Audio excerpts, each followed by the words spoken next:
जय श्री राम, राधे कृष्णा। आज का पंचांग, आज 5 अक्टूबर 2021 मंगलवार का दिन, चतुर्दशी तिथि, कृष्ण पक्ष, अश्विन मास।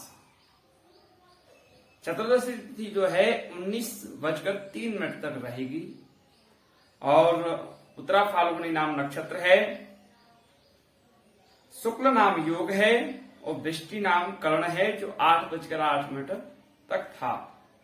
इसके बाद में शकुनी नाम कर्ण लग जाएगा जो 19 बजे तक रहेगा। फिर इसके बाद चतुष्पद नाम का कर्ण लगेगा। सिंह राशि में जो है चंद्रमा है, कल भी आपको बताया था, और कन्या राशि में सूर्य चल रहे हैं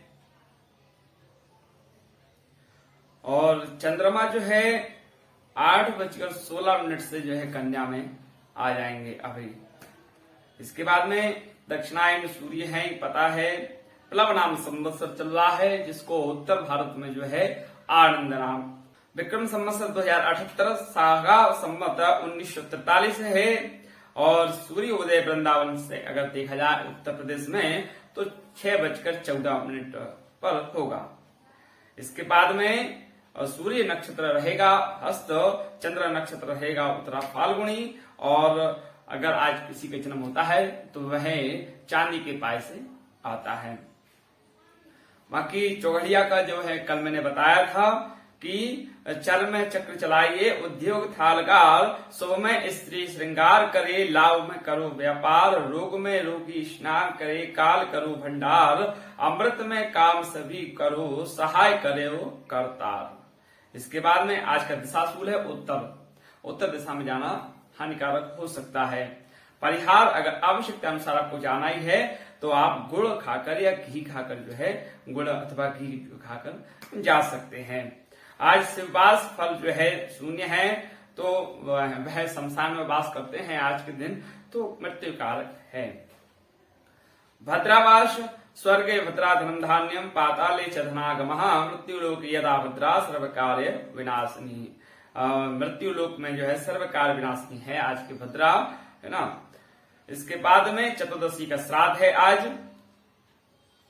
आज का विचार, यदि राजा पुण्यात्मा है तो प्रजा भी वैसी ही होती है, यदि राजा पापी है तो प्रजा भी पापी है, यदि वह सामान्य है तो प्रजा सामान्य। प्रजा के सामने राजा का उदाहरण होता है और वो उसका अनुसरण करती है। हमेशा कोई ना कोई महत्वाकांक्षा अवश्य रखें, क्योंकि यह महत्वाकांक्षाएं ही आपके कुछ नया करने के लिए और कुछ नया हासिल करने के लिए प्रेरित करती है। इंसान को उम्र बढ़ने के साथ साथ में वरिष्ठ बनना चाहिए, बूढ़ा नहीं, क्योंकि बूढ़ा व्यक्ति जीवन की शाम में अपना अंत ढूंढता है, जबकि वरिष्ठ व्यक्ति जीवन की शाम में भी एक नए सवेरे का इंतजार करता है। इसलिए वरिष्ठता और बुढ़ापे के बीच के अंतर को समझकर जीवन का पूरा आनंद लीजिए। महाकाव्य की रचना कैसे हुई, यह प्रश्न आया मेरे पास। एक प्रश्न आया कि पितरों को भोजन किस प्रकार का मिलता है, किस प्रकार से मिलता है, और इसके बाद में कई मेरे पास प्रश्न आए, लेकिन ये 2 प्रश्न जो मेरे पास अभी आए हैं तो मैं इनके बारे में बताऊंगा। पहले तो पितृपक्ष चल रहा था, आज चतुर्दशी की श्राद्ध है, कल पितृमोक्ष अमावस्या है, और इसके बाद में पितृपक्ष के बारे में जो बताया गया है मैं आपको बताता हूँ। और अक्सर लोगों के मन में शंकाएं रहती हैं कि श्राद्ध में समर्पित की वस्तुएं पितरों को कैसे मिलती हैं, और कर्मों की प्रधानता के कारण मरने के बाद गतियां भी भिन्न भिन्न होती हैं। कोई देवता, कोई पितर और कोई प्रेत, कोई हाथी, कोई चींटी, कोई वृक्ष और कोई तृण बन जाता है। तब मन में यह शंका होती है कि छोटे से पिंड से अलग अलग योनियों पितरों की तृप्ति कैसे मिलती है। इस शंका का स्कंद पुराण में बहुत सुंदर समाधान है। एक बार राजा कर्दम ने महायोगी महाकाल से पूछा, मनुष्यों द्वारा पितरों के लिए जो तर्पण या पिंडदान किया जाता है तो वह जल, पिंड आदि तो यही रह जाता है, फिर पितर के पास वे वस्तुएं कैसे पहुंचती हैं और कैसे पितरों को तृप्ति होती है। भगवान महाकाल ने बताया कि विश्व नियंता ने ऐसी व्यवस्था कर रखी है कि श्राद्ध की सामग्री उनके अनुरूप होकर पितरों के पास पहुंचती है। इस व्यवस्था के अधिपति हैं अग्निस्वाता आदि, और पितरों और देवताओं की योनि ऐसी है कि वे दूर से कही हुई बातें सुन लेते हैं, दूर की पूजा ग्रहण कर लेते हैं और दूर से कही गई स्तुतियां जो हैं वह सुन लेते हैं और प्रसन्न हो जाते हैं। वे भूत भविष्य व वर्तमान सब जानते हैं और सभी जगह पहुंच सकते हैं और 5 तन्मात्राएं मन, बुद्धि, अहंकार और प्रकृति 9 तत्वों से उनका शरीर बना होता है। इसके भीतर 10वें तत्व के रूप में साक्षात भगवान पुरुषोत्तम उसमें निवास करते हैं। इसलिए देवता और पितर गंध व रस तत्व से तृप्त होते हैं, शब्द तत्व से तृप्त रहते हैं और इस स्पर्श तत्व को ग्रहण करते हैं। पवित्रता से ही वे प्रसन्न होते हैं और वे वर देते हैं। पितरों का आहार अन्न और जल का सार तत्व, जैसे मनुष्यों का आहार अन्न है, पशुओं का आहार तृण है, और वैसे ही पितरों का आहार अन्न का सार तत्व माने गंध और रस है। अतः वे अन्न व जल सार तत्व ही ग्रहण करते हैं। शेष जो स्थूल वस्तु हैं वह यही रह जाती हैं।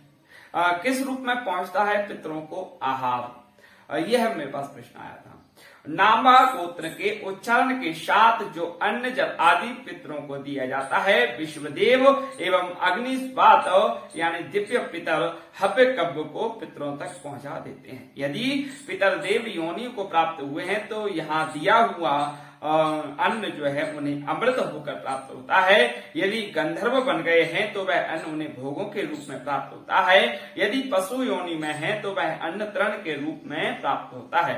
नाग योनि में वायु रूप से, यक्ष योनि में पान रूप से, और राक्षस योनि में आमिष रूप में, और दानव योनि में मांस रूप में, और प्रेत योनि में रुद्र रूप में, और मनुष्य बन जाने पर भोगने योग्य तृप्ति कारक पदार्थों के रूप में प्राप्त होता है। जिस प्रकार बछड़ा झुंड में अपनी मां को ढूंढ लेता है, उसी प्रकार नाम, गोत्र, हृदय की भक्ति एवं देश काल आदि के सहारे दिए गए पदार्थों को मंत्र पितरों के साथ पहुंचा देते हैं।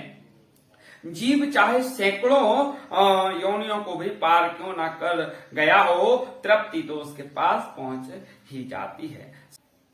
श्राद्ध में आमंत्रित ब्राह्मण पितरों के प्रतिनिधि रूप होते हैं। एक बार पुष्कर में श्री राम जी अपने पिता दशरथ जी का श्राद्ध कर रहे थे। राम जी जब ब्राह्मणों को भोजन कराने लगे तो सीता जी वृक्ष की ओट में खड़ी हो गईं और ब्राह्मण भोजन करने के बाद जब राम जी ने जब सीता जी से इसका कारण पूछा तो वे बोली, मैंने जो आश्चर्य देखा उसे मैं आपको बताती हूँ। आपने जब नाम गोत्र का उच्चारण कर अपने पिता दादा आदि का आह्वान किया तो वे यहाँ ब्राह्मणों के शरीर में छाया रूप में सटकर उपस्थित थे।